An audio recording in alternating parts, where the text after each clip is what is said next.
When I was a little kid, I grew up without any money. Our family was quite poor, so I didn't have a whole lot of toys. I often used to take a cereal box, and when all the cereal was taken out of it, I would use that to draw on it. And I did this quite often, and then my uncle one day, he was going to a university for art, so he asked me if I was interested in learning how to draw a face with better proportions, make it look more real, and I said, sure.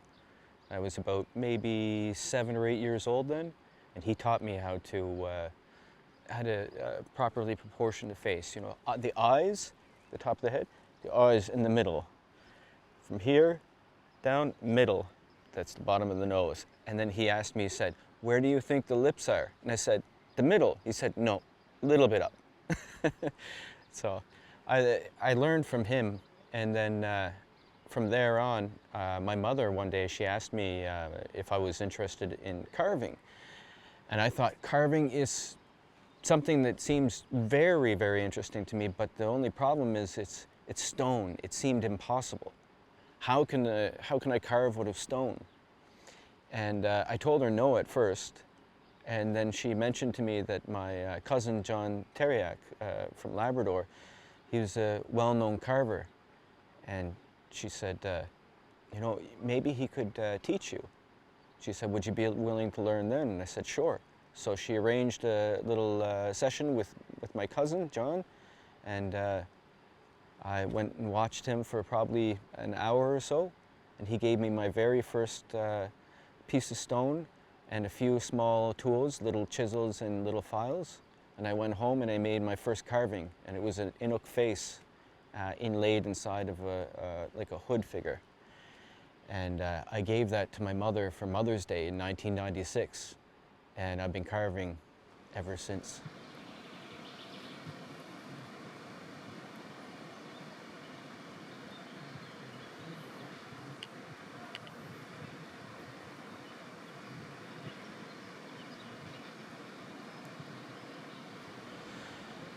I have many, many, many different feelings, and it totally depends on what I'm carving.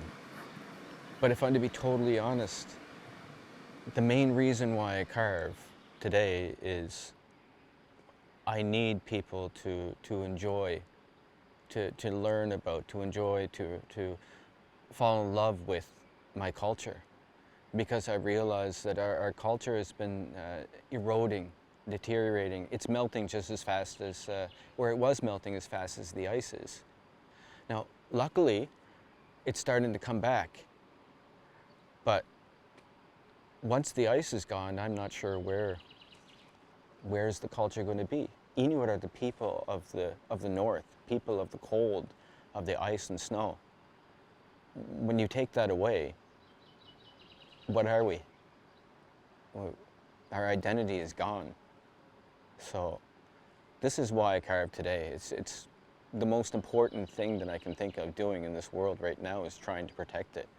Because Mother Nature, she's yelling and screaming at us to make better choices, to do things to help, I don't want to say fix her, but to help make her more healthy.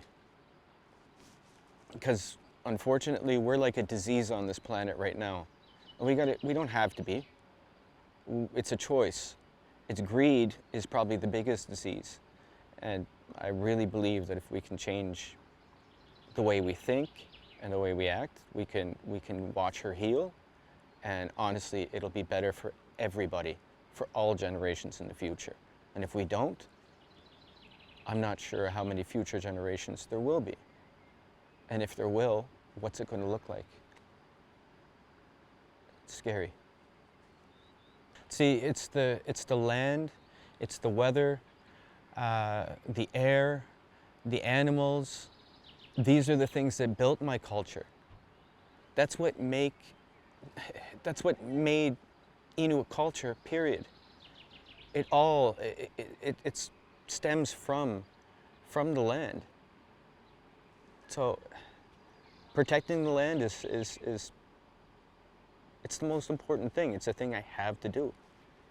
When I was a kid, I was told at a young age that I'm an Inuk. My mother told me this. And the funny thing is, though, I never knew much about the culture because, unfortunately, she never knew a lot about our culture. She knew a lot about, or our family knew quite a bit about hunting and fishing, but so many different aspects were taken away when, especially when the Moravian missionaries came over. They banned drumming in our area. They thought it was demonic. They wanted to take all the things that really made us Inuit away from us. I don't think it's necessarily was their intention to harm us, but whether it was their intention or not, that's what happened. So I started reading more, researching more about our traditional practices, about things that we lost. Recently I learned how to make my own drum. I'm embarrassed to say I don't know how to play it yet, but it is something I will learn. Eventually I want to learn Inuktitut. And with this research, I got to learn about some of our legends. And our legends are incredibly rich, incredibly beautiful. And I mean, the way they put a big smile on my face, I'm confident that if I can sculpt in the right way, if I can show pieces like this Sedna, she's the goddess of the sea and ruler of all animals, all life in the north. And to me, it's a beautiful story, the story of Sedna. And there's so many other beautiful stories. And again, it puts a smile on my face. I can't imagine it not doing the same to others. And again, when you smile, when you fall in love with something, you're going to protect it. But if you don't know anything about a certain area or a certain people or a certain culture, why would you protect it? How could you protect it? You can't. And you can't, even if you know about the culture or the land or the areas, if you don't love them, you're not going to protect them. So my job as an artist is to open people's eyes to see how beautiful my culture is. Because, I mean, I'm lucky that my eyes were opened to see this. It's impossible to get rid of our culture. But again, our culture was built on the land, on the animals, and our relationship to it. That's what Inuit culture is. I'm not saying that everybody has to hunt and fish in the traditional way. Not everybody has to wear traditional clothing like an amauti. A woman doesn't have to do this. Not everyone has to get the tattooing, the tunit on their faces and their bodies. But once these things aren't seen, daily, once people forget how to fish, how to hunt, once these things are lost, I don't want to say there won't be any more Inuit culture, but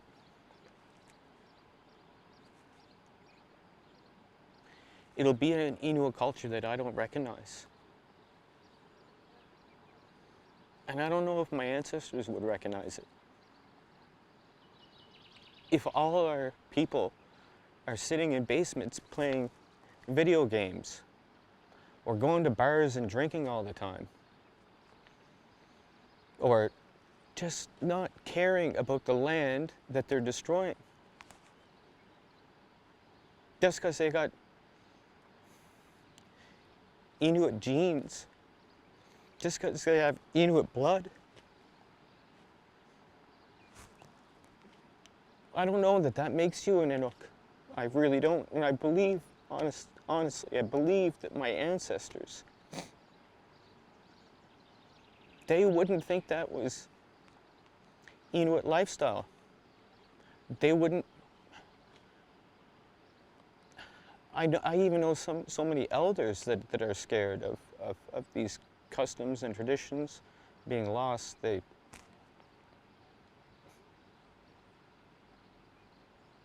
It's terrifying.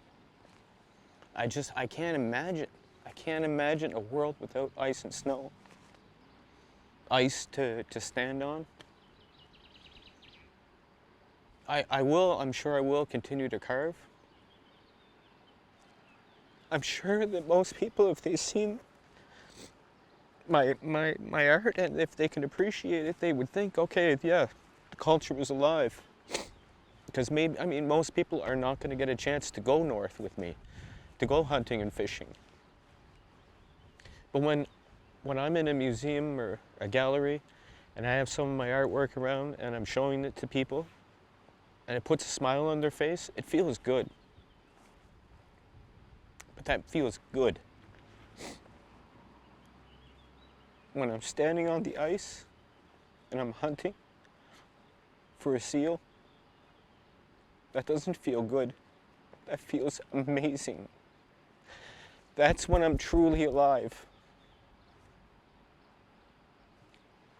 And I don't know how I will get on without it, or where I just can't imagine a world where my daughter doesn't get the chance to see and experience the things that I got to experience. Can't imagine a world where nobody does. Our culture will be in books.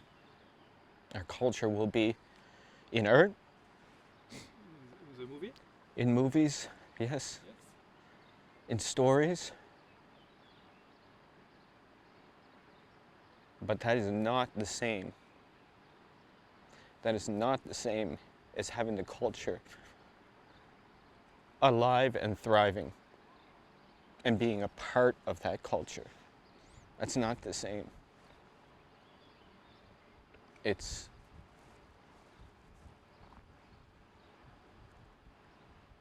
the most terrifying thing in the world to me. This year was the first year that I wasn't able to go seal hunting because the ice went a little too fast. I had some work to do. And unfortunately, before the seal hunting season even really started, our spring seal hunt, the ice was gone. I'm absolutely terrified that this might be the new norm. I really, really, really hope that this is just a strange year, but it doesn't seem like it. Maybe next year it'll cool off a little bit more and the ice will stay around longer. But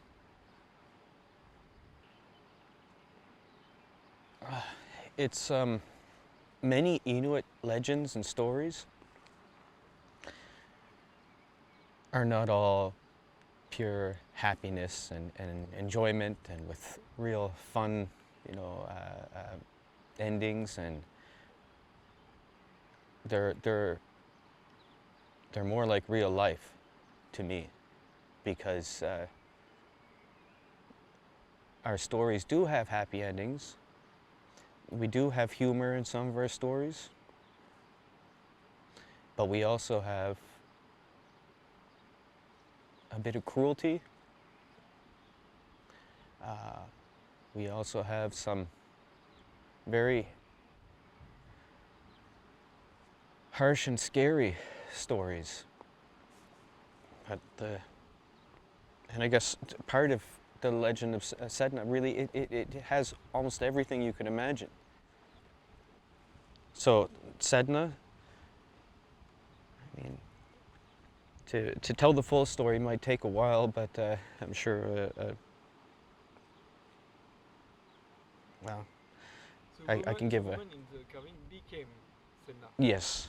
So to make a long story short, she was unfortunately, she was married to this very, well, it sounds strange, but an abusive bird, a mean, cruel bird that also turned into a human.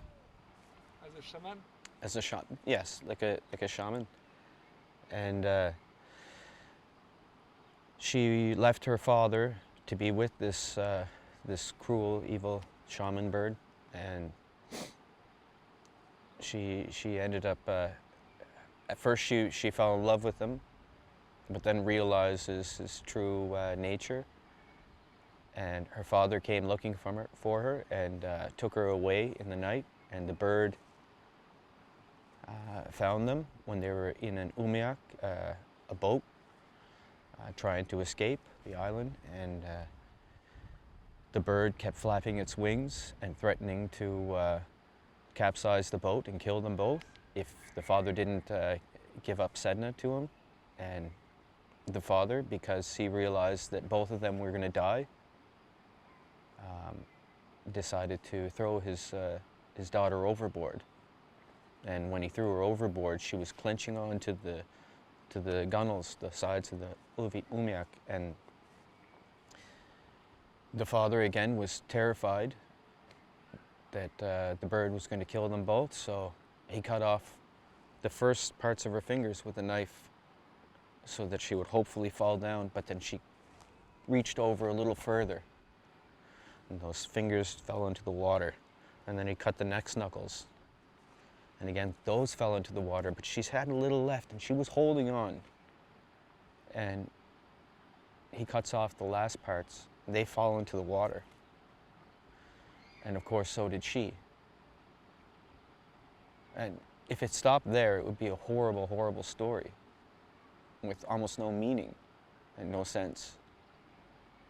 But as she went down to the bottom of the ocean, to the water, and through the water, and she got too close to the bottom, she began to grow a tail. That's why here she's similar to like a mermaid, what people would consider a mermaid. So she grew like a whale's tail. And then she was able to breathe, and eventually she turned into a sea goddess. And these fingers, the first tips, the small parts, they were the fish. They turned into fish. And the second knuckles, they turned into seals. And then the other ones, the biggest ones, turned into whales. So then you have all these sea creatures that came right from her. So this is why she became the goddess of the sea and the ruler of all animals.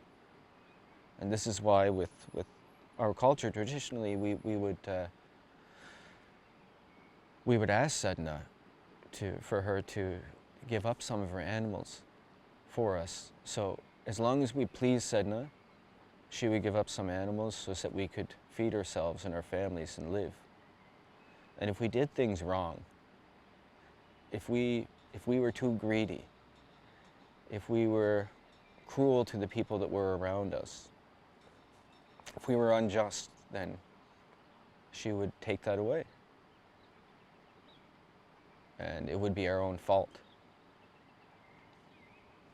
I'll admit I don't believe in an actual Sedna today. But if Sedna, at least in a better version that some people would look at her as, like some people would look at her as a good being, or at least a just being. And that's the way I like to think of her.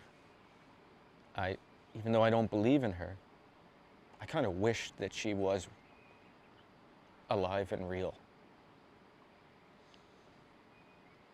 And for any of us who do keep messing up this planet, maybe then we'd start listening.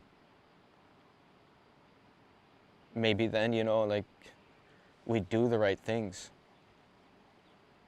But the truth is, most people are never going to believe in Sedna. But there is one thing that I do believe in, and I think everybody needs to believe in. And it's that the earth is alive, and that she's speaking to us. If in the end, like however many years in the future, we continue to follow on the path that we're following, if in the end there's massive amounts of droughts, starvation, forest fires, volcanoes, all these natural disasters,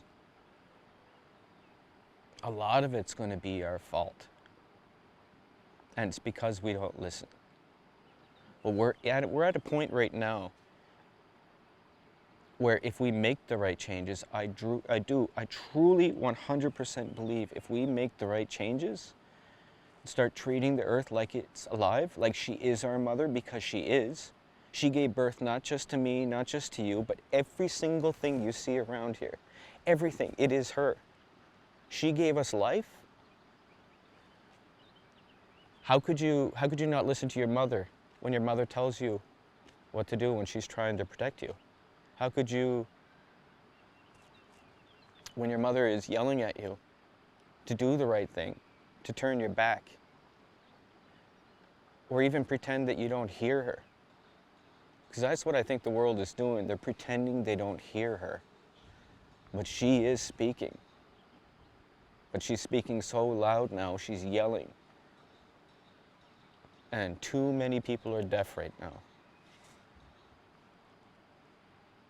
I think we'll change though, because we have to.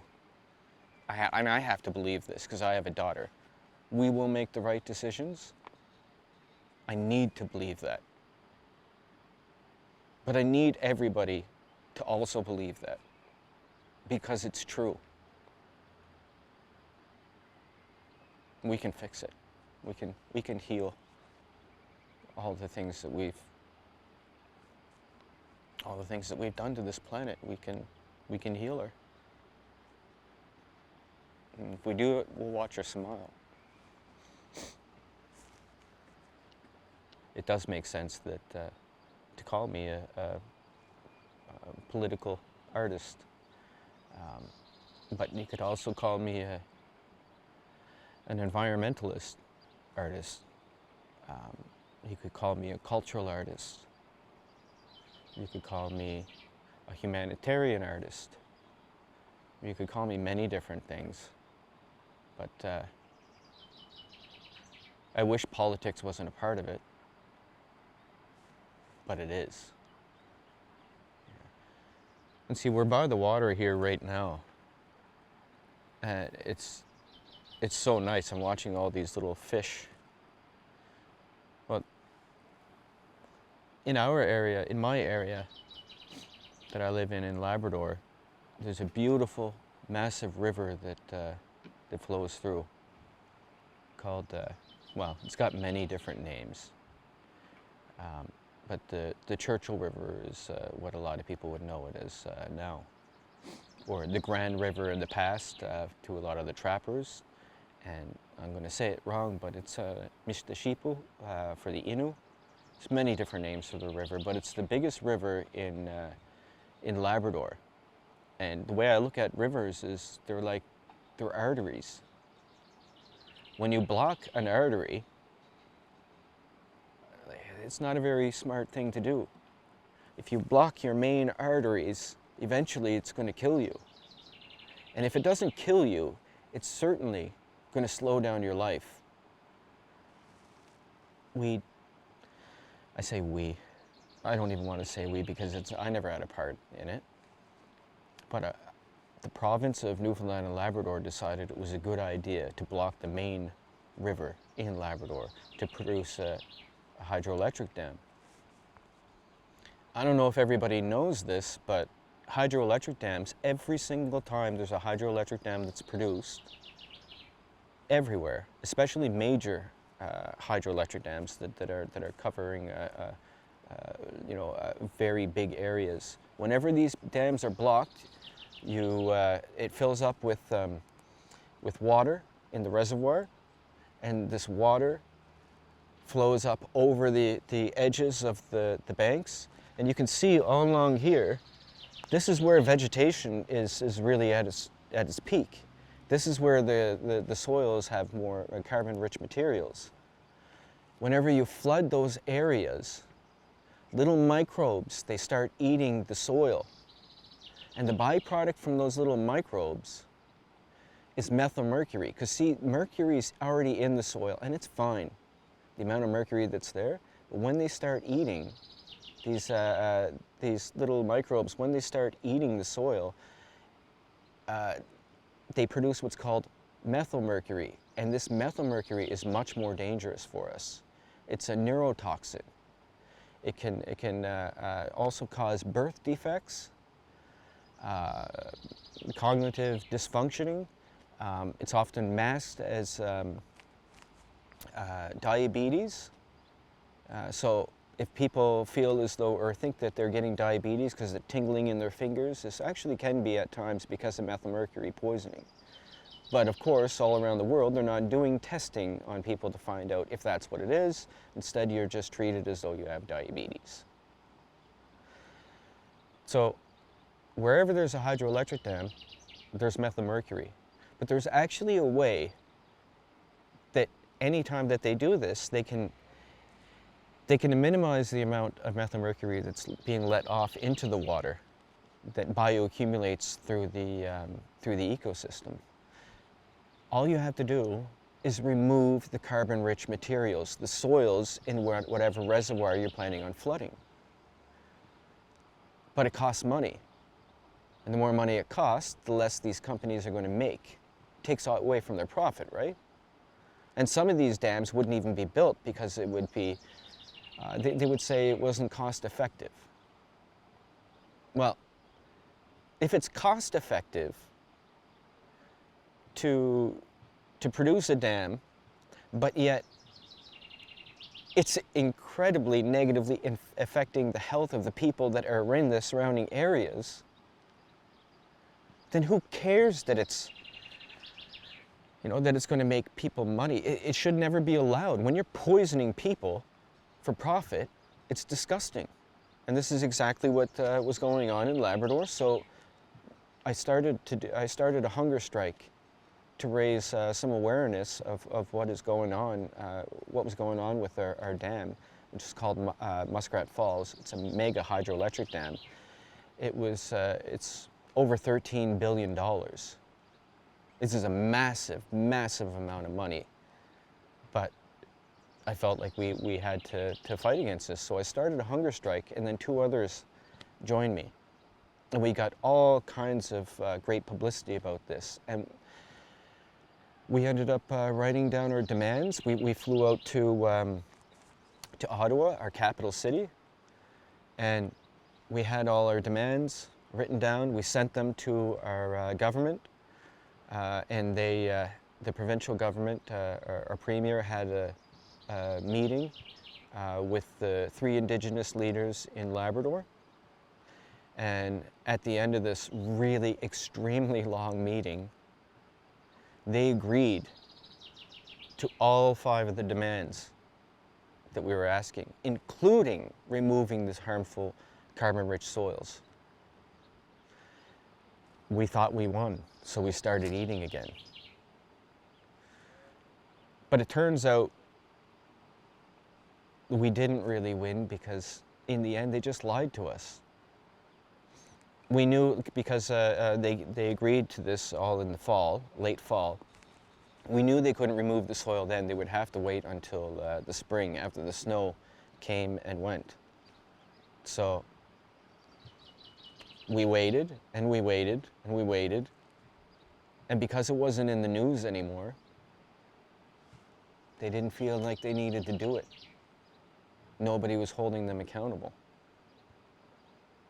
To me, it's disgusting. But it also is eye-opening. Makes me realize that you can't just take the word of the government, of major corporations. If they say they're going to do something, you don't stop fighting for what you believe in and what you were fighting for in the beginning. You stop fighting when they do it, not when they make a promise, because it's easy, very easy for them to just make false promises. So that's something I learned. So, I mean, people have asked me, they said, don't you think it really wasn't worth it, doing the hunger strike, because you guys lost? I said, for one, we didn't lose, we won. We won, but they lied. It's no different than watching a boxing match, and everybody around knows that this one person won. But then a few of the judges with a little extra money there that was poked into their pockets claim it's the other one. That's the way I look at this. We won, but they lied. We won, but we didn't get the payout we were supposed to. But I've learned, just like in a boxing match, you're not going to win just through points. You're not going to win through decision. If it's a big fight, sometimes you got to knock them out. And I don't mean, I know that sounds almost like a violent thing, but that just means keep fighting until they do it. Until there's no way that they can back out. They can't back out as long as you keep the pressure on them. And I think that's what more people in this world need to do. Put pressure on these major corporations, put pressure on our governments until they start doing the right thing. But the most important thing first is let's just open our eyes and listen to the truth. Not the convenient truths, but the real truth. Because the truth is, real truth isn't always convenient. To really make big changes, big differences, it comes with sacrifice. I've heard so many people complaining in my area and all over about the gas prices. Oh, well, the gas prices are all going to go up because this crazy, idea of these green parties, these green people, that are trying to make money off of this green energy is what they seem to think. You're pulling the wool over your own eyes if you believe that.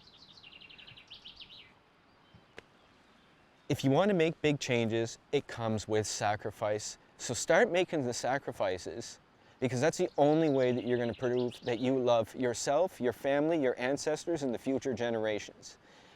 That's the only way. So make the sacrifices, or live and die with the guilt that you deserve. And I hate to say it like that because that sounds cruel, but it's true, so I'm going to say it like that. That's what we need to do.